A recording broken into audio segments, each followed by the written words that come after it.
ఈరోజు 7:30 నుంచి 9:30 వరకు వచ్చే ప్రతి సీరియల్ నువ్వు బంద్ చేయాలి.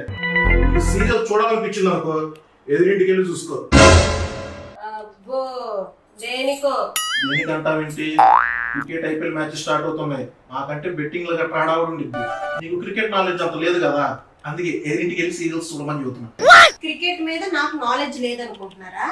పెళ్లికి ముందు మా తమ్ముడు నేను ఎన్ని క్రికెట్ మీద బెట్టింగ్ వేసేవాళ్ళమో తెలుసా? కావాలంటే ఇప్పుడు మీతో కూడా క్రికెట్ మీద బెట్టింగ్ వేస్తా. ఎంత కాస్తావో చెప్పు. ఇంత నీదే టీము? Obviously India. ఏంటి విరాట్ కోహ్లీ గ్రీన్ డ్రెస్ వేసుకున్నాడు? పాకిస్తాన్ వెళ్ళిపోయాడా? Please like, share, subscribe. Crossroads